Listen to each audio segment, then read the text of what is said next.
हाँ, तो प्यारे बच्चों, जैसा कि कॉम्बिनेशन ऑफ सेल्स का जो थ्योरेटिकल पोर्शन है वो हमने खत्म कर लिया।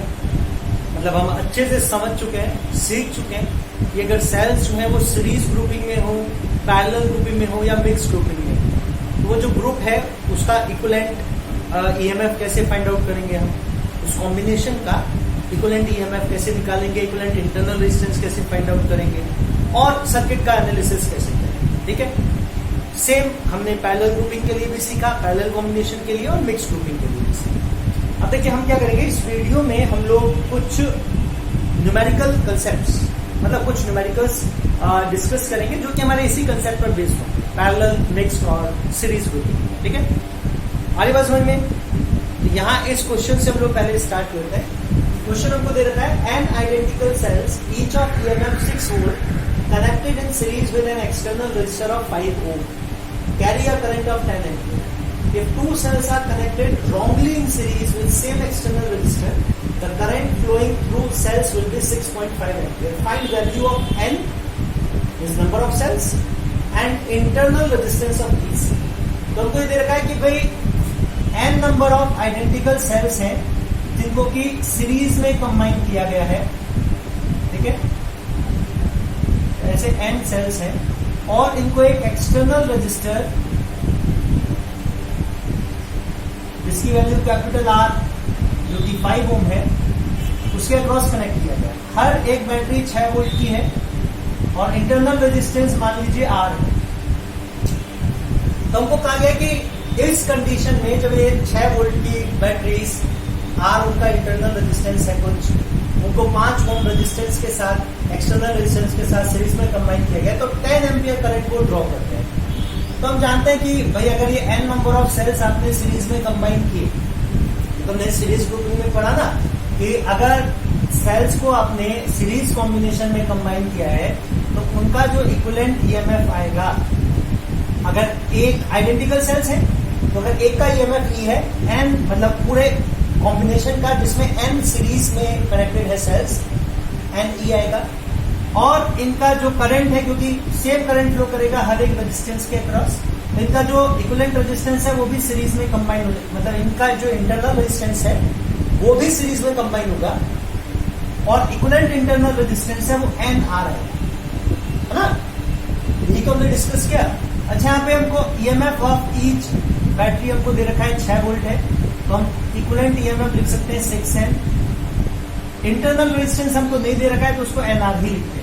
ठीक है, तो हम लिख सकते हैं करंट। अच्छा, ये हम जानते हैं कि टोटल रेजिस्टेंस जो आएगा, जो इक्विवेलेंट रेजिस्टेंस आएगा कॉम्बिनेशन का, वो एक्सटर्नल के साथ सीरीज में कंबाइन होता है। तो टोटल रेजिस्टेंस जो आएगा हमारा वो capital R plus N R होगा। कैपिटल आर हमको दे रखा है 5 ओम है, एन आर हमको पता है।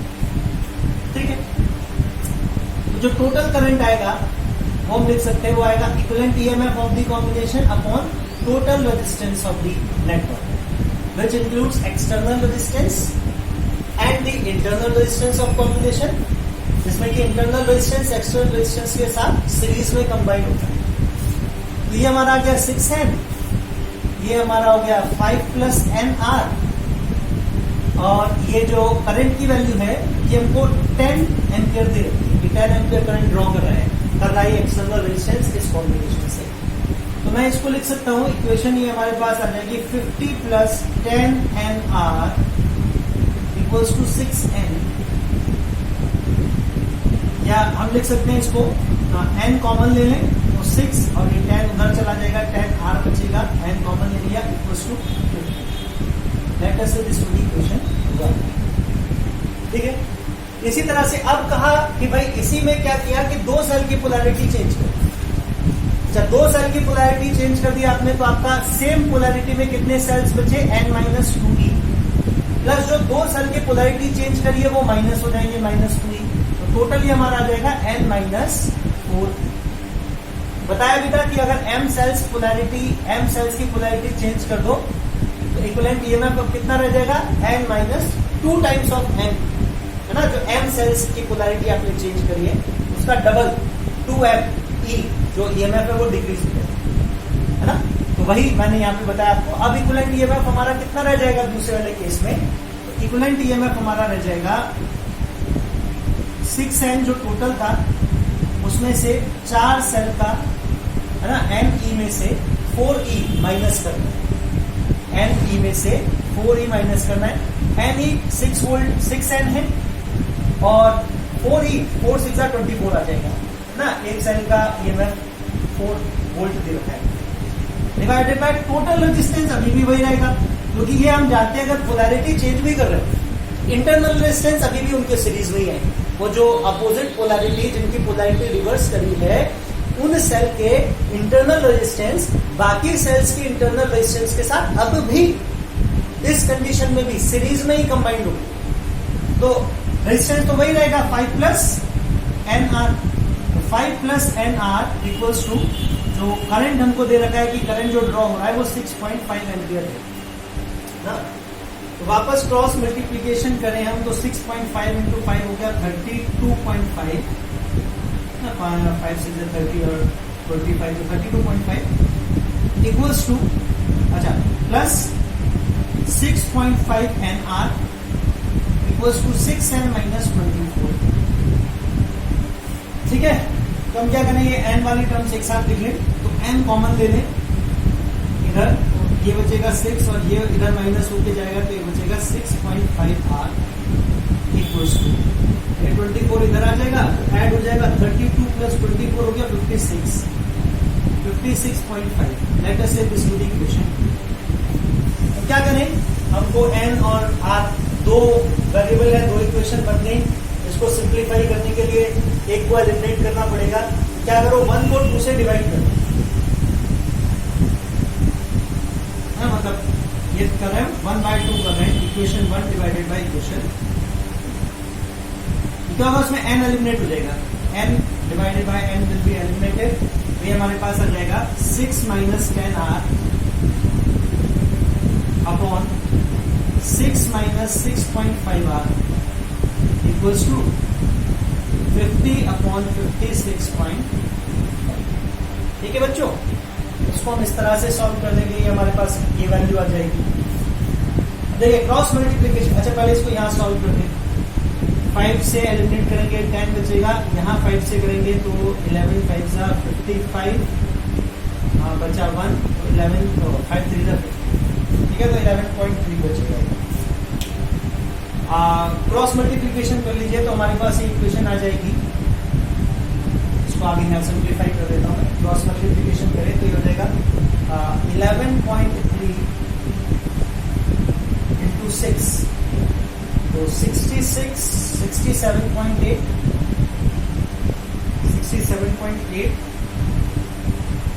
67.8 माइनस 113R इक्वल्स टू, इसको 10 से मल्टीप्लाई करेंगे तो ये हो जाएगा 60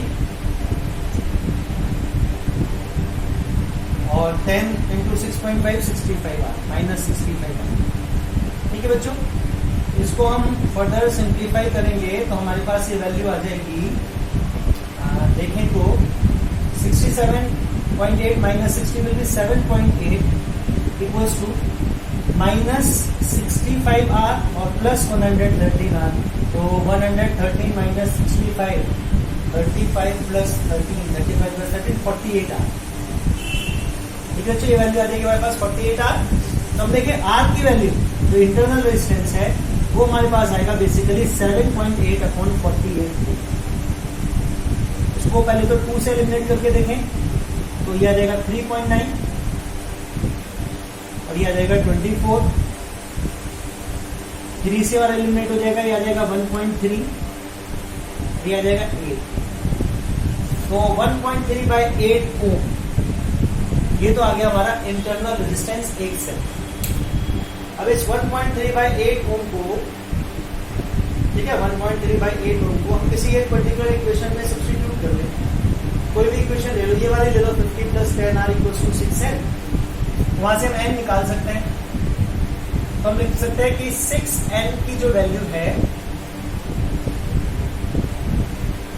या यहां से लिख लीजिए इसको और सिंप्लीफाई करके, n जो आएगा हमारा वो आएगा 50 अपॉन 6 माइनस 10R। यहाँ इस इक्वेशन से लिख सकते हैं 50 डिवाइडेड बाय 6 माइनस 10R होती है। 50/6 माइनस 10, और R हमारा कितना हो जाएगा, R है हमारा 1.3/8, 1.3/8। तो इसको हम सिंप्लीफाई करें, ये हो जाएगा हमारा 50/8 6 48 माइनस 10 इंटू 1.3 विल बी 13/8। 8 तो मल्टीप्लीकेशन में आ जाएगा, 50 इंटू 8/48 माइनस 13, तो 8 में से 3 गया 5 और 4 से लेकर 35 बचा। इसको करेंगे 5 10 50, 5 7 35, लगभग 80/7। 80/7 हमारा, मतलब राउंड ऑफ करके देखिए तो लगभग, क्योंकि 12 नहीं आएगा, 10 से बड़ा है, मतलब 11 से बड़ा है, 11 7 77 और 12 7 84। तो इसलिए n की वैल्यू हमारी, तो n तो हमारा इंटीजर आएगा, n जो है हमारा वो इंटीजर होगा, ठीक है। n की वैल्यू जो है वो इंटीजर वैल्यू आएगी, क्योंकि नंबर ऑफ सेल है, तो ऐसा तो नहीं है 2.5 सेल या 3 सेल लगा दिए। तो हम इसको क्या कर रहे हैं, 11, हम इसका जो अप्रोक्सीमेट, मतलब जो नियरेस्ट इंटीजर है वो कंसीडर कर रहे हैं। 11 पॉइंट समथिंग आएगा, तो मैं कह सकता हूं कि number of cells that are connected are 11, ठीक है। तो 11 सेल्स जो है हमने वो कंबाइन किए हैं, और इंटरनल रेजिस्टेंस हर सेल का जो है वो 1.3/8 ओम है, ठीक है बच्चों। तो इस तरह से देखिए, हम जो बेसिक कंसेप्ट हमने पढ़े थे about the series grouping of cells, उन्हीं को अप्लाई करके हम आसानी से ये जो क्वेश्चन में जो हमको रिजल्ट पूछे हैं वो डिटरमाइन कर सकते हैं, ठीक है। तो बहुत ज्यादा मुश्किल नहीं है। अब देखिए नेक्स्ट क्वेश्चन हम लोग देखें, तो नेक्स्ट क्वेश्चन को सिंप्लीफाई करने में इसका सॉल्यूशन रब कर दूं ना, समझ तो गई है आप, कोई बहुत बड़ी रॉकेट साइंस नहीं है, सिंपल हमने वही कि करंट अक्रॉस, करंट जो है जो एक्सटर्नल रेजिस्टेंस ड्रॉ कर रहा है वो आएगा equivalent EMF of combination upon total resistance of cell. Total resistance में एक्सटर्नल रेजिस्टेंस प्लस जो हमारा कॉम्बिनेशन है उसका इक्विवेलेंट रेजिस्टेंस है। इक्विवेलेंट रेजिस्टेंस और इक्विवेलेंट ईएमएफ पहले हमने निकाल लिया, एक्सटर्नल रेजिस्टेंस के साथ ऐड करके टोटल रेजिस्टेंस निकाल लिया। एक तो हमारे पास ये आया जब 6 n सेल्स जो है 6 वोल्ट के सीरीज में लगा रहे, फिर जब 2 सेल रिवर्स कर दिए, तो मैंने आपको बताया 2 सेल अगर पोलैरिटी चेंज कर दी तो equivalent EMF n - 4 n e - 4 ही आ जाएगा, तो 6n - 24 equivalent EMF. Internal resistance पे कोई फर्क नहीं पड़ेगा, वो अभी भी उतना ही आएगा, तो टोटल रेजिस्टेंस की वैल्यू भी आएगी।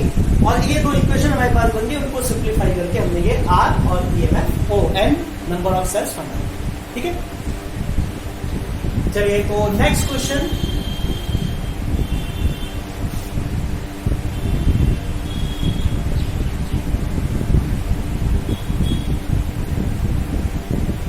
बच्चों नेक्स्ट क्वेश्चन जो हमको सिंप्लीफाई करना है वो ये है आपका क्वेश्चन दे रखा है, N identical cells each of EMF E volt and internal resistance small r are joined in series to form a close circuit, find potential difference across any one cell. मतलब अब की बात कोई एक्सटर्नल रेजिस्टेंस नहीं है, N number of sales हैं, हर cell का internal resistance R है, ईएमएफ E है, और ऐसे n सेल्स जो हैं उन्हीं को आपस में शॉर्ट, मतलब इस सर्किट के इस सेल के दोनों टर्मिनल्स को, इस कॉम्बिनेशन के बेसिकली कहूं तो दोनों टर्मिनल्स को आपस में शॉर्ट सर्किटेड कर दिया, ठीक है। तो हम देखिए टोटल करंट कितना ड्रॉ होगा, भाई ये सेल कितना करंट ड्रॉ करेंगे, कितना करंट फ्लो करेगा इस सर्किट में अगर हम शॉर्ट कर दें, तो what will be the magnitude of current. तो करंट हम लिख सकते हैं equivalent EMF divided by total resistance. अच्छा ये n नंबर ऑफ सेल्स हमने सीरीज में कंबाइन किए, तो यहां से लेकर यहां तक का जो पोटेंशियल डिफरेंस आएगा या जो ईएमएफ आएगा equivalent EMF n times of E हो जाएगा, जो हमने पढ़ा कि सीरीज में तो इस तरह से ऐड होते हैं। टोटल रेजिस्टेंस, तो जो करंट फ्लो करेगा, जो भी मान लीजिए आई करंट फ्लो करेगा, हर एक सेल के इंटरनल रेजिस्टेंस से जो करंट फ्लो करेगा वो सेम फ्लो करेगा, ठीक है। Means all internal resistances are in series. तो एक्सटर्नल रेजिस्टेंस तो कोई है नहीं, 0, इंटरनल रेजिस्टेंस हमारा NR आ जाएगा ना, इक्विवेलेंट इंटरनल रेजिस्टेंस NR आ जाएगा। तो देखिए करंट, एक करंट ड्रॉ होगा इस कॉम्बिनेशन से E/R, ना, E by R current draw होगा जो कि इस सर्किट में फ्लो है। अब किसी भी सेल के अक्रॉस अगर हमको पोटेंशियल डिफरेंस मेजर करना है, तो मतलब अगर करंट फ्लो कर रहा है, सेल से करंट ड्रॉ हो रहा है, तो उसके टर्मिनल्स का जो पोटेंशियल डिफरेंस है वो ईएमएफ के बराबर नहीं आएगा। यही यहाँ पे कंफ्यूजिंग है। ये मत कह देना कि आपको एक सेल के टर्मिनल्स का पोटेंशियल डिफरेंस पूछा है तो आप कह दो ई। याद रखिए ईएमएफ मतलब potential difference in open circuit, और जब क्लोज सर्किट में हो सेल तब उसके टर्मिनल का पोटेंशियल डिफरेंस कितना आता है, कितना आता है, टर्मिनल वोल्टेज के बराबर आता है ना। तो हमको बेसिकली यहाँ पे टर्मिनल वोल्टेज फाइंड आउट करना है, because the end points of the combination are shorted together to form a close circuit and if this combination forms a closed circuit then obviously some current will be drawn from the combination, है ना। और वो current जो है वो individual cells के across भी flow करेगा, जिसकी वजह से अब उनके टर्मिनल्स का जो पोटेंशियल डिफरेंस है वो ईएमएफ के बराबर नहीं रह जाएगा, बल्कि वो क्या कहे टर्मिनल वोल्टेज के बराबर आएगा। तो टर्मिनल वोल्टेज कितना होगा, तो हम पढ़ चुके हैं कि भाई टर्मिनल वोल्टेज अगर निकालना है तो टर्मिनल वोल्टेज तो होता है EMF minus internal potential drop. तो हर एक बैटरी का इंटरनल रेजिस्टेंस आर है, कोई भी एक बैटरी ले लीजिए, सबका ईएमएफ ई है, सभी का इंटरनल रेजिस्टेंस आर है। तो हम निकालें टर्मिनल वोल्टेज कितना आएगा, ई माइनस आई को सब्स्टिट्यूट कर दीजिए, आई कितना आएगा E by R into R, ये आर का एलिमिनेट हो जाएगा, ई माइनस ई सी।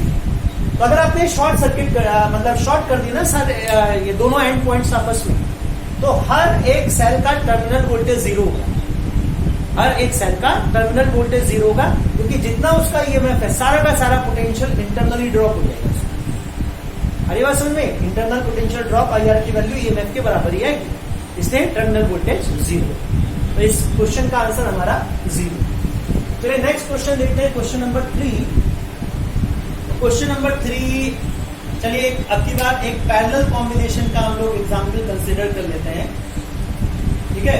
तो पैरेलल कॉम्बिनेशन में मान लीजिए हमारे पास 3 बैटरीज हैं इस तरह से कि एक ये है, ठीक है, और इसका जो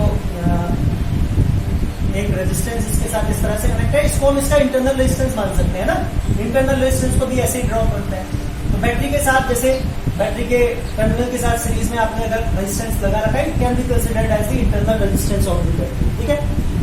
एक और बैटरी मान लीजिए यहाँ पर, जिसका मतलब पोलैरिटीज की डिफरेंट होती है। और आपको ये कंसेप्ट में समझाना चाहता हूँ कि अगर ईएमएफ, जैसे मैंने इक्विवेलेंट ईएमएफ पैरेलल कॉम्बिनेशन में आपको निकालना सिखाया, लेकिन वहां पे हमने सभी बैटरीज की पोलैरिटी सेम ली, लेकिन ऐसा भी तो हो सकता है ना, किसी एक बैटरी की पोलैरिटी आप रिवर्स कर दो, अपोजिट पोलैरिटी ले लो, तो इक्विवेलेंट ईएमएफ पैरेलल में कैसे निकालेंगे। सीरीज में तो मैंने आपको बता रखा है पोलैरिटी रिवर्स करने पर क्या फर्क पड़ता है, पैरेलल में पोलैरिटी रिवर्स करने पर क्या फर्क पड़ेगा, उस पर आप ध्यान दीजिएगा। तो ये मैंने देखिए दोनों की पोलैरिटी डिफरेंट ली है। तो ये इंटरनल रेजिस्टेंस मान लीजिए हमारा 2 ओम है। एक और बैटरी ले लेते हैं हम, ये इसी पोलैरिटी में ले लें, जो हमारी ऊपर वाली बैटरी की पोलैरिटी है उसी पोलैरिटी में ले लेते हैं, और रेजिस्टेंस इसके साथ में, इसका जो इंटरनल रेजिस्टेंस है वो मान लीजिए 1। और इस कॉम्बिनेशन को, ये जो तीनों बैटरीज का हमारा कॉम्बिनेशन है, इसको हमने एक एक्सटर्नल रेजिस्टेंस के अक्रॉस स्प्रेड किया है, जो कि 1.6 ओम का है, ठीक है। और ये जो हमारी इंडिविजुअल बैटरीज हैं, इनका ईएमएफ लिख लीजिए, ये 3 वोल्ट, 4 वोल्ट और 6 वोल्ट, 3 वोल्ट, 4 वोल्ट और 6 वोल्ट, ठीक है बच्चों। हमको बताना है एक तरह से, मान लीजिए एक तो इफेक्टिव ईएमएफ बताना है आपको कि इफेक्टिव ईएमएफ कितना होगा, इफेक्टिव इंटरनल रेजिस्टेंस कितना होगा, इसको एक्सटर्नल रेजिस्टेंस को एबी मान लें, एबी के अक्रॉस पोटेंशियल डिफरेंस आपको बताना है कितना है, और फिर टोटल करंट भी बता दीजिए कितना है, करंट अक्रॉस आर, ठीक है। एक तरह से पूरा एनालिसिस ही करना है आपको सर्किट का। तो देखिए इसके मैं आपको 2 तरीके बताऊंगा कि ये 2 तरीके से सॉल्व हो सकता है। एक तो सबसे पहला हम सिंपल जो हमने पैरेलल ग्रुपिंग सीखी उससे करेंगे। तो मैंने आपको बताया था कि अगर n नंबर ऑफ सेल्स को आप पैरेलल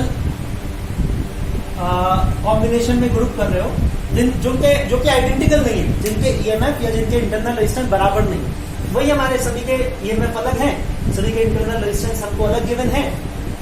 तो इफेक्टिव ईएमएफ कितना आएगा? इफेक्टिव ईएमएफ हमने लिखा था sum over E by R upon sum over 1 by R, याद है ना? ये आता है ना पैरेलल कॉम्बिनेशन में effective EMF n number of cells का, तो वो जितने भी सेल्स है उतना सम करना है आपको, i is equal to 1 to n। तो हम देखें इफेक्टिव ईएमएफ हमारा जो आ जाएगा, सबसे पहले इफेक्टिव ईएमएफ लिखे, इन 3 बैटरीज का फाइंड आउट करें इफेक्टिव ईएमएफ। इन 3 बैटरीज का जो हमारा इफेक्टिव ईएमएफ आएगा वो हम इसी तरह से लिखे summation over E by R. तो पहली वाले से स्टार्ट करते हैं, 3 वोल्ट। अच्छा, इसकी जो पोलैरिटी है इसको पॉजिटिव ले रहा हूं, इसकी जो पोलैरिटी है वो पॉजिटिव ले रहा हूं, तो देखिए ये पोलैरिटी नेगेटिव हो जाएगी और ये पोलैरिटी हमारी वापस पॉजिटिव हो जाएगी। और ये मर्जी आपकी, आप चाहो तो इन पोलैरिटीज को नेगेटिव, इसको पॉजिटिव ले सकते। मतलब इसमें जो ईएमएफ हम ऐड करें ना, E1 upon R1 plus E2 upon R2 plus E3 upon R3, तो जैसे सीरीज में करते हैं ना, जिसकी पोलैरिटी रिवर्स करती है उसका माइनस कर लेते हैं ईएमएफ, ऐसे यहाँ पे करते हैं। जिसकी पोलैरिटी अपोजिट है ऐड वही करना है, E1 upon R1 plus E2 upon R2 plus E3 upon R3। लेकिन क्या करना है, क्या करना है कि जो पोलैरिटी है ना, पोलैरिटी अगर रिवर्स है जिसकी, उसको माइनस साइन से रिप्रेजेंट करना। अगर रिजल्ट, अब चलिए आगे बताता हूं फिर उसके बाद। तो हमारे पास इफेक्टिव ईएमएफ आएगा, इसको मैं पॉजिटिव ले रहा हूं, तो 3 अपॉन 1 इंटरनल रेजिस्टेंस इसका 1 ओम है ना, इसको मैं मान लेता हूं एक 4 वोल्ट की बैटरी। अच्छा, इस पर पोलैरिटी क्योंकि नेगेटिव अपोजिट है तो मैं इसको -4 ले लूं, -4/2, इसका इंटरनल रेजिस्टेंस 2 है। फिर ये सेम पोलैरिटी आ गई तो इसको पॉजिटिव लिख लेता हूं, तो पॉजिटिव, तो 6/1 डिवाइडेड बाय इंटरनल रेजिस्टेंस 1/1 है ना, 1/2 प्लस 1/1। इंटरनल रेजिस्टेंस में कोई फर्क नहीं पड़ेगा, वो मैंने आपको बताया। रेजिस्टेंस को तो आप सीधा लगाओ उल्टा लगाओ, रेजिस्टेंस बिहेव सेम, उसकी कोई पोलैरिटी नहीं होती है रेजिस्टेंस कि ये एंड पॉजिटिव है ये एंड नेगेटिव है, ऐसा नहीं होता है रेजिस्टेंस। चाहे इस रेजिस्टेंस को बी को इधर ले आओ, ए को इधर ले आओ, तब भी रेजिस्टेंस उसी तरह से बिहेव करे। तो यहाँ पे डिनोमिनेटर में कोई चेंज नहीं आएगा साइन का, वो इंटरनल रेजिस्टेंस इसका भी पॉजिटिव लेना है, इसका भी पॉजिटिव लेना है, इसका भी पॉजिटिव, ठीक है। तो चलिए इसको सिंप्लीफाई करें तो ये हमारे पास आ जाएगा 3 - 2 प्लस 6 अपॉन 1 प्लस 1 1 प्लस 1, यह आ जाएगा हमारे पास 2 प्लस 1.5 5/2, ठीक है। और ये हमारे पास रहेगा 9 - 2, तो ये 7, तो 7/5/2, दिस विल बी 14/5, और 14/5 हम लिख सकते हैं, 14/5 हो गया, 5 2 8 और 2.8 वोल्ट। तो इफेक्टिव ईएमएफ जो आ जाएगा वो आपका 2.8 वोल्ट हो गया। इफेक्टिव इंटरनल रेजिस्टेंस कितना आएगा? इफेक्टिव इंटरनल रेजिस्टेंस मैंने बताया था 1 अपॉन समीशन 1/R होता है। Effective internal resistance parallel combination में 1 अपॉन समीशन 1/R लिखते हैं। वही लिख लीजिए, इफेक्टिव इंटरनल रेजिस्टेंस कितना आएगा? 1/1 प्लस 1/2 प्लस 1/2 प्लस 1/1, तो ये आ जाएगा बच्चा हमारे पास 1/, ये भी तो ऐड किया था, कितना आएगा? 5/2, तो जो रेसिप्रोकल लेंगे तो ये आ जाएगा 2/5। 2/5 का मतलब लगभग 0.4, ये आ गया हमारे पास इफेक्टिव इंटरनल रेजिस्टेंस। तो ये हो गया हमारे पास ई इफेक्टिव आ गया, आर इफेक्टिव आ गया। अब हमको पोटेंशियल डिफरेंस बताना है ए और बी के अक्रॉस, तो उसके लिए हमको करंट भी फाइंड आउट करना है, आईएबी। तो मैं इसको सर्किट को लेकर वापस रीड्रॉ कर सकता हूं, कैसे? मैंने इन तीनों को एक बैटरी बना लिया ना, इसको अब एक ही सेल से रिप्रेजेंट करूं। अच्छा, उस सेल की पोलैरिटी क्या लूंगा? जो मैंने इक्विवेलेंट ईएमएफ निकाला है, उस इक्विवेलेंट ईएमएफ एक सेल की, इस सेल की पोलैरिटी क्या लूं? वो लूं जो 3 वोल्ट और 6 वोल्ट की है, या वो लूं जो 4 वोल्ट की? तो देखिए, मैंने 3 वोल्ट की पोलैरिटी को पॉजिटिव लिया था, 6 वोल्ट की पोलैरिटी को पॉजिटिव लिया था, 4 वोल्ट की पोलैरिटी को नेगेटिव लिया था। अगर मेरा इफेक्टिव ईएमएफ पॉजिटिव आया है, तो पॉजिटिव का मतलब इफेक्टिव पोलैरिटी, इफेक्टिव ईएमएफ की, इफेक्टिव सेल की पोलैरिटी वही होगी जिसके हमने पॉजिटिव ली है, जो 3 वोल्ट की है या जो 6 वोल्ट। लेकिन अगर ये मेरा नेगेटिव आता, अगर इफेक्टिव ईएमएफ मेरा नेगेटिव आता है यहाँ पर, तो नेगेटिव का मतलब कि इफेक्टिव पोलैरिटी, इफेक्टिव सेल की पोलैरिटी हमको उस सेल की लेनी है जिसकी पोलैरिटी हमने नेगेटिव ली है। तो जो -4 मतलब 4 वोल्ट वाला था, उसकी पोलैरिटी लेते हैं हम इफेक्टिव ईएमएफ में, अगर ये नेगेटिव आती है। अभी तो हमारे पास पॉजिटिव है तो हम यही वाली पोलैरिटी ले, मतलब सेल इस तरह से कनेक्टेड है ये, और इसका एक इंटरनल रेजिस्टेंस बना लीजिए। इंटरनल रेजिस्टेंस कितना है 0.4 ओम, और ये बैटरी हमारी हो गई 2.8 वोल्ट की इफेक्टिव। देखिए कितना आसानी से यह सर्किट हमने रिड्यूस कर लिया, और एक्सटर्नल रेजिस्टेंस हमारा 1.6 ओम है। ठीक है, करंट जो फ्लो करेगा बैटरी के अक्रॉस वो बी से ए की तरफ फ्लो करेगा, इधर से इधर फ्लो करेगा ना, ये पॉजिटिव टर्मिनल है, ये नेगेटिव टर्मिनल है। करंट की फ्लो की डायरेक्शन फ्रॉम बी टू ए हो। देखिए अब हमको फाइंड आउट क्या करना है, हमको करंट निकालना है सबसे पहले तो पहले तो टोटल रेजिस्टेंस निकाल लीजिए। यहाँ पे सॉल्व कर देता हूँ, टोटल रेजिस्टेंस निकाल लीजिए सबसे पहले तो सर्किट का। तो टोटल रेजिस्टेंस क्या आएगा, capital R plus small R. External circuit का रेजिस्टेंस प्लस जो हमारा इफेक्टिव इंटरनल रेजिस्टेंस आया है, उन दोनों का सम हो जाएगा total resistance of the circuit. ठीक है, तो टोटल रेजिस्टेंस हम देखें तो कितना आएगा 1.6 प्लस 0.4, 1.6 प्लस 0.4 आ गया हमारे पास 2। तो भाई साहब करंट कितना आएगा, करंट होता है इक्विवेलेंट ईएमएफ या effective EMF upon total resistance. Effective EMF आया हमारा 2.8 वोल्ट और टोटल रेजिस्टेंस आया हमारा 2 ओम। तो करंट जो आएगा हमारा वो 1.4 एम्पियर, 1.4 एम्पियर। और करंट की डायरेक्शन आएगी from B to A, current की डायरेक्शन आएगी फ्रॉम बी टू ए। ठीक है बच्चों, अब देखिए आपको अगर पोटेंशियल डिफरेंस निकालना है वीएबी, तो ये पोटेंशियल डिफरेंस आप वीएबी करंट इनटू रेजिस्टेंस करके निकाल सकते हो। हालांकि वीएबी में पोटेंशियल डिफरेंस बी पॉइंट का हायर होगा, ए पॉइंट का लोअर होगा। मैं इसी तरह से लिख रहा हूं वीबी माइनस वीए, इसको मैं लिख रहा हूं वीएबी। ये आएगा हमारे पास 1.4 इंटू 1.6 ओम। कितना करके देख लीजिए, 16 4 जा 16 4 कैरी 6, 16 4 जा 16 तो 2.24 आना चाहिए। ठीक है जी, ये 2.24 वोल्ट आएगा हमारा इसके अक्रॉस पोटेंशियल डिफरेंस। ठीक है, और हर आर्म का, क्योंकि ये पैरेलल में, तो ये समझिए जो पोटेंशियल डिफरेंस एबी के अक्रॉस आया वही इस आर्म के अक्रॉस होगा, वही इस आर्म के अक्रॉस होगा, वही इस आर्म के अक्रॉस होगा। टर्मिनल वोल्टेज इस सेल का भी 2.24 वोल्ट होगा, इसका भी 2.24 वोल्ट होगा, इसका भी 2.24 वोल्ट होगा। ठीक है, तो चलिए ये तो हो गया हमारा। अच्छा, अभी इसको एनालाइज करने में तो बहुत सारा है इसमें कि भाई इस आर्म से कितना करंट ड्रॉ हो रहा है, इससे कितना करंट ड्रॉ हो रहा है, इससे कितना करंट ड्रॉ हो रहा है, बता सकते हैं? बिल्कुल, यहाँ मतलब वैसे तो किरचॉफ वोल्टेज लॉ से भी कर सकते हैं, आसानी से किरचॉफ वोल्टेज लॉ से भी सिंप्लीफाई हो जाएगा। लेकिन मान लो मुझसे इसको इस तरह से मान लें, A B C D E F G H, ये करंट हमको बता दे तो बता सकते हैं, निकाल सकते हैं आराम से हम यहाँ पे, है ना। हर इसके टर्मिनल के अक्रॉस हम करंट बता सकते हैं कितना आएगा। चलिए मैं आपको दूसरा मेथड बताने वाला था कि इसको हम दूसरी तरह से भी सिंप्लीफाई कर सकते हैं। वो दूसरा तरीका क्या है हमारा सिंप्लीफाई करने का, तो इसको तो मैं रब कर देता हूँ। ठीक है, बहुत ज्यादा मुश्किल नहीं है, सिंपल ही कंसेप्ट पर बेस था ये क्वेश्चन हमारा। तो जो नेक्स्ट मेथड मैं आपको बताने वाला हूं वो क्या है, तो वो ये है कि इस पूरे नेटवर्क को ही, मतलब एक बैटरी में पूरे नेटवर्क को, इसको भी एक बैटरी मान सकते हैं। कैसे?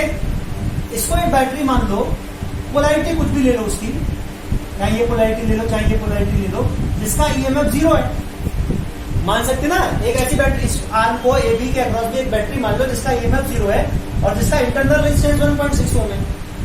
किसी भी पोलैरिटी में ले लो, क्योंकि ईएमएफ 0 है तो पोलैरिटी से कोई फर्क पड़ेगा ही। आई बात समझ में? अब देखो इफेक्टिव ईएमएफ कितना आ जाएगा आपका, क्या वही 2.24 वोल्ट आता है क्या जो हमने निकाला था? देखते हैं इफेक्टिव ईएमएफ।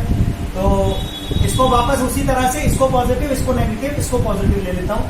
3/1 माइनस 4/2 प्लस 6/1, अच्छा इसको भी लेना है, plus 0 into 1.6, sorry 0 upon 1.6 divided by, अब क्या है 1/R1 ना, 1/R1 प्लस 1/R2, ये भी लेना है, 1/R1 plus 1/R2, 1/1 plus 1/2 plus 1/1 plus 1/1.6। अब देखिए कितना आएगा, 3 माइनस 2 प्लस 6, ये तो न्यूमरेटर आ जाएगा हमारा 7, डिनोमिनेटर में देखें तो ये हमारे पास आ जाएगा, एलसीएम ले लेते हैं चलिए इसका, 2 इंटू 1.6 3.2 ले लेते हैं। तो 3.2 प्लस 1.6 प्लस 3.2 प्लस 2, ठीक है, ये आ जाएगा हमारा इफेक्टिव में वो 7 अपॉन कितना हो गया हमारा 7 into 3.2 upon 0 8 to 10 0 carry 1 to 2 1 3 3 3 6 1 7 1 3 10, तो 10.0, तो 7 इसको कर लीजिए, 7 2 जा 14 4 कैरी 1 7 3 जा 21 22 200 22.4 डिवाइडेड बाय 10, तो देखिए भैया आ गया 2.24 वोल्ट। मतलब इसका मतलब ये हमको इसको हम एक बैटरी की तरह बना सकते हैं। कैसी बैटरी? अच्छा, पोलैरिटी वही लेना है, पॉजिटिव आई है, तो जिनकी पोलैरिटी हमने पॉजिटिव ली थी, इफेक्टिव बैटरी की पोलैरिटी भी वही है, तो 2.24 वोल्ट की एक बैटरी मान लीजिए, ठीक है, जिसका इंटरनल रेजिस्टेंस वही 1/1 प्लस 1/2 करके इनको ऐड कर लीजिए, कितना आया था ये हमारा 10 डिवाइडेड बाय 3.2, फिर इसका रिवर्स करेंगे तो 3.2 डिवाइडेड बाय 10 तो 0.32, इंटरनल रेजिस्टेंस इसका 0.3 है ना। तो कहने का मतलब, इसका मतलब इस आर्म के अक्रॉस भी 2.24 वोल्ट पोटेंशियल आएगा, इस आर्म के अक्रॉस भी 2.24 वोल्ट पोटेंशियल आएगा, इस आर्म के अक्रॉस भी 2.24 वोल्ट टर्मिनल वोल्टेज आएगा, इसका भी 2.24 वोल्ट टर्मिनल वोल्टेज आएगा, ठीक, ओके। अब देखिए नेक्स्ट क्वेश्चन पे चलते हैं हम लोग। अगला क्वेश्चन क्या है हमारा? अगला क्वेश्चन भी हमारा पैरेलल ग्रुपिंग ऑफ सेल से ही है, ठीक है, पैरेलल ग्रुपिंग ऑफ सेल से ही हम एक नेक्स्ट क्वेश्चन कंसीडर करेंगे। तो क्वेश्चन हमारा ऐसा है कि हमारे पास दो बैटरीज हैं, एक है 6 वोल्ट की और एक है 4 वोल्ट। ये हमारी मान लीजिए 6 वोल्ट की बैटरी है और एक हमारी 4 वोल्ट की बैटरी है, इनकी पोलैरिटी थोड़ी अलग है, ठीक है। तो यहाँ पर हमारा एक रेजिस्टेंस कनेक्टेड है, इनके अक्रॉस भी इनके इंटरनल रेजिस्टेंस है दोनों बैटरीज के, ठीक है। इसके इंटरनल रेजिस्टेंस है 4 वोल्ट वाली का है 4 ओम और इसका है 12 ओम, इसका तो है 4 ओम और इसका है 12 ओम, ठीक है। और ये हमारा इस तरह से ये रेजिस्टेंस है हमारा 6 ओम। तो हमको क्या बताना है? अच्छा, इसमें करंट हमको ये करके कि मान लीजिए इसमें I1 करंट एंटर कर रहा है, तो इससे भी I1 करंट निकलेगा, कंजर्वेशन ऑफ चार्ज समझा चुका हूं मैं कई बार। और यह को देखा यहाँ से जो करंट ड्रॉ हो रहा है या इसके नेगेटिव टर्मिनल में जो करंट एंटर कर रहा है वो I2 है। तो यहाँ से मतलब पॉजिटिव टर्मिनल से I2 करंट आएगा, तुमको ये देखा कि इधर से करंट आ रहा है I1 और यहाँ से करंट जो है वो फ्लो कर रहा है I2। ये हमारे पास जो करंट इस 6 ओम के अक्रॉस फ्लो कर रहा है इस डायरेक्शन में वो है I। तो हमको बताना है फाइंड, क्वेश्चन क्या है? Find I1 I2 I। हमको बताना है I1 कितना आएगा, I2 कितना आएगा और I कितना आएगा, और हमको VA माइनस VB बताना है। ये बताना है कि VA माइनस VB कितना आएगा, जिसमें चलिए ये A और ये B मान, मतलब इस आर्म का पोटेंशियल डिफरेंस बताना है। तो हम क्या करेंगे, हम इनको मान लेते हैं these are two batteries in parallel combination, these are two batteries in parallel combination but having different polarity। हम इफेक्टिव ईएमएफ निकालने पहले तो इसको एक ही बैटरी में कन्वर्ट कर ले। इफेक्टिव ईएमएफ कितना आएगा?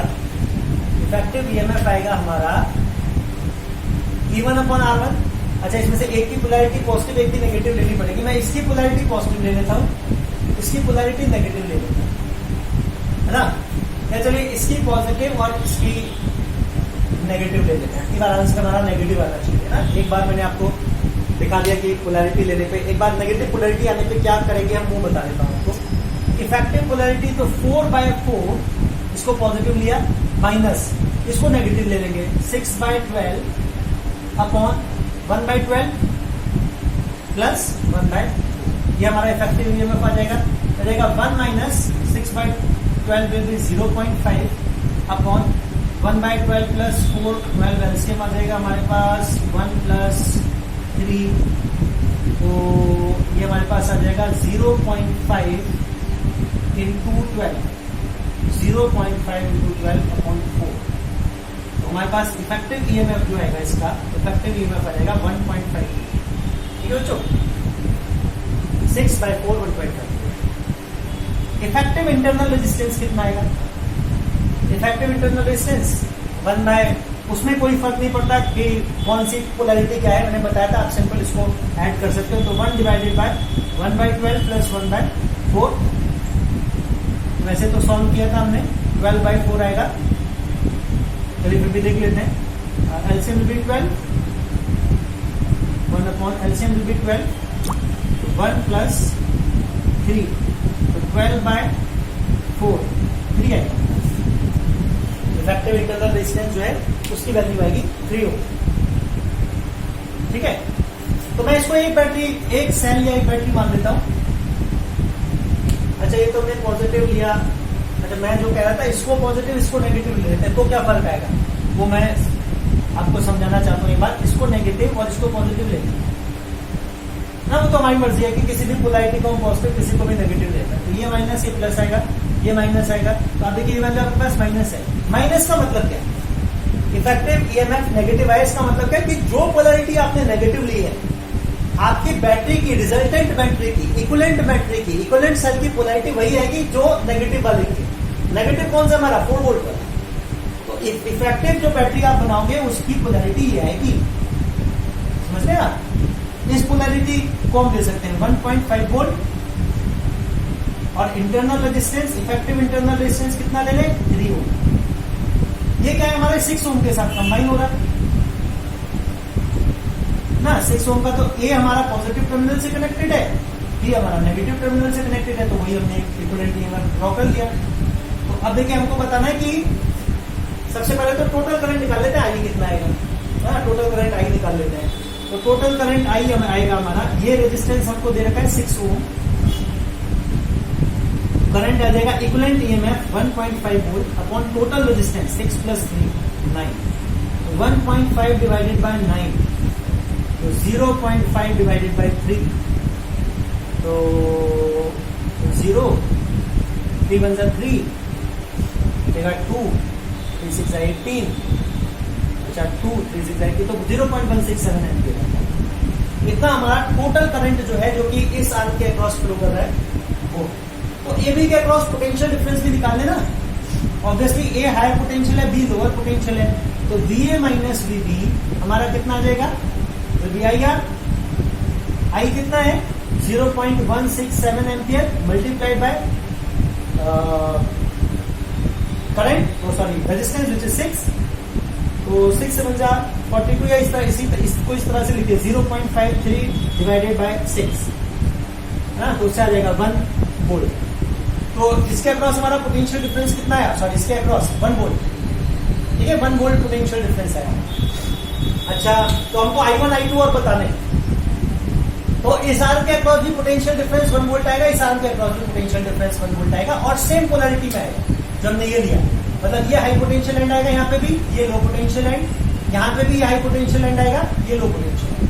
तो मान लीजिए इसको सीधी लिख लूं मैं, इसको EF लिख लूं मैं। पिछले वाले क्वेश्चन में मैंने ये नहीं कराया था कि हर आर्म का करंट आप बताए, मैंने कहा था निकाल सकते हैं। चलिए इस क्वेश्चन में तो हमको निकालना ही है, वहां पे आप खुद ट्राई करके देखिए, है ना, उस क्वेश्चन में आप वापस खुद से ट्राई करके देखिए कैसे निकाल सकते हैं। देखिए मैं लिख सकता हूं कि मैं ई पॉइंट से चलूं, ई हाई पोटेंशियल है, ये मैंने डिटरमाइन कर लिया है, ई जो है वो हाई पोटेंशियल, तो ई पॉइंट से मैं चलूं, बैटरी को जंप करेंगे, है ना, तो पोटेंशियल क्या होगा? Low potential to high potential जा रहे हैं, ये हमारा लो पोटेंशियल एंड है, ये हाई पोटेंशियल एंड है, तो क्या होगा? बैटरी को जंप करेंगे तो, हाँ बैटरी को जंप करेंगे तो क्या होगा?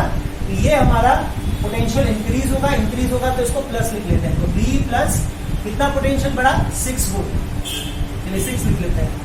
फिर करंट हमने इस डायरेक्शन में अज्यूम किया है, तो I1, और फिर पोटेंशियल ड्रॉप होगा क्योंकि हम यहां से यहां तक जाएंगे तो करंट सेम डायरेक्शन में, मतलब ये हाई पोटेंशियल है, F लो पोटेंशियल है, तो हम देखें कितना करंट, कितना पोटेंशियल ड्रॉप होगा? 12/, माइनस ड्रॉप होगा तो माइनस 12i।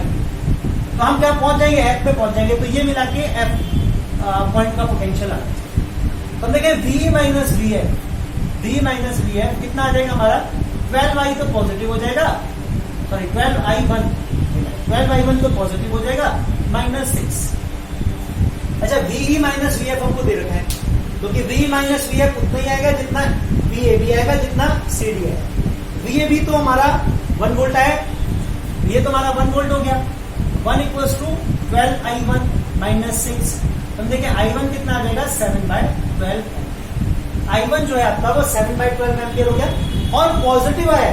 पॉजिटिव का मतलब डायरेक्शन करंट की वही है जो हमको इसमें दी गई। ठीक है, चलिए अब हम इसी तरह से I2 निकालें। तो यहां पे भी क्या कर लेते हैं, C से चलते हैं, C पॉइंट से चलें, बैटरी जंप करेंगे, high potential to low potential जा रहे हैं, पोटेंशियल ड्रॉप होगा तो नेगेटिव कितना 4 वोल्ट। फिर करंट की डायरेक्शन ये है, तो इसका मतलब हम अपोजिट करंट के मूव करना है, मतलब ये लो पोटेंशियल है, ये हाई पोटेंशियल है। तो हम लो से हाई जाएंगे, तो पोटेंशियल बढ़ेगा तो प्लस कितना बढ़ेगा IR। तो इंटरनल रेजिस्टेंस 4 है, करंट I2 है, और हम पहुंच जाएंगे डी पॉइंट पर। तो ये डी के पोटेंशियल के बराबर आना चाहिए। सी में से इतना पोटेंशियल बढ़ेगा, इतना घटेगा, तो डी का पोटेंशियल आएगा। As simple as that. तो VC माइनस VD, ये हम जान चुके हैं, अगर A हाई पोटेंशियल है, B लो पोटेंशियल है, तो यहां भी C हाई पोटेंशियल और D लो पोटेंशियल होगा। तो देखिए VC minus VD equals to 4 - 4i2 लिख सकते हैं। 4 पॉजिटिव हो जाएगा, ये नेगेटिव हो जाएगा। VC माइनस VD 1 वोल्ट है, तो 1 इक्वल्स टू, क्योंकि जो CD का पोटेंशियल डिफरेंस है वही AB का है, वही EF का है, तो 1 इक्वल्स टू 4 - 4i2। तो ये हमारे पास आ जाएगा -4i2 equals to 1, -4i2 equals to 1, तो -4 1 -4, अच्छा -4i2 इक्वल्स टू 1 -4, तो i2 इक्वल्स टू 3/4 ना, 1 - 4 -3 -3/-4 हमारे पास 3/4। I2 जो है हमारा वो 3/4 है। ठीक है बच्चों, तो इस तरह से हम बता सकते हैं कि भाई I1 हमारा 7/12 आया और I2 हमारा 3/4 आया। ठीक है, और I की वैल्यू हमारी कितनी 0.5/3 है। ठीक, इस तरह से हम सीरीज या पैरेलल ग्रुपिंग में जो क्वेश्चंस हैं हमारे, उनको सॉल्व कर सकते हैं। अच्छा, इसको दूसरी मेथड से करके देखें कि भाई पोटेंशियल डिफरेंस हम CD के बीच में वैसे भी निकाल सकते थे कि इन 3 आर्म को हम 3 बैटरी मान लें, इसको एक बैटरी मान लें, किसी भी पोलैरिटी में कंसीडर कर लो, जिसका EMF 0 और इंटरनल रेजिस्टेंस 6 हो। तो इसका इफेक्टिव इंटरनल रेजिस्टेंस निकाल सकते हैं हम। कैसे? इफेक्टिव इंटरनल रेजिस्टेंस आ जाएगा, सॉरी इफेक्टिव EMF निकाल सकते हैं। जो इफेक्टिव EMF आएगा वो आएगा E1/R1, जो कि आएगा 6/12, और ये पोलैरिटी मैं पॉजिटिव ले रहा हूं 6/12 वाली, प्लस 0/6, 0 है, इसको 0/2 मान लिया, डिवाइडेड बाय 6, प्लस ये पोलैरिटी अपोजिट है तो इसको माइनस देने, -4/4 divided by 1/12, 1/R1 plus 1/R2 plus 1/R3, तो 1/12 प्लस 1/6 और प्लस 1/4। देखिए न्यूमरेटर हमारा सिंप्लीफाई करके आ जाएगा 0.5 -1 तो -0.5, और डिनोमिनेटर हमारा आ जाएगा, एलसीएम ले लेंगे 12, 1 प्लस 6 से करेंगे तो 2 प्लस 4 से करेंगे तो 3 आ जाएगा। 0.5 इंटू 12 डिवाइडेड बाय 3 2 5, 3 + 2 5 1 6, तो 6/6 1 2। देखिए यहां भी ये कह रहा है कि इससे भी हमारा ये आ रहा है कि इसको हम एक इक्वल बैटरी मान सकते हैं, जिसका EMF तो नेगेटिव आएगा, है ना, ये हमारा माइनस है, तो -1 वोल्ट आएगा। -1 वोल्ट मतलब पोलैरिटी हमको वही लेनी है जो 6 वोल्ट की है। ऐसी बैटरी लेना है जिसका ये पोलैरिटी और यही करंट लेना है, तो इसको इस तरह की बैटरी लेना है। ये इक्विवेलेंट EMF, इक्विवेलेंट बैटरी को हमको इस तरह की बैटरी ड्रॉ करना है। कितने पोटेंशियल डिफरेंस की इफेक्टिव EMF हमने निकाला,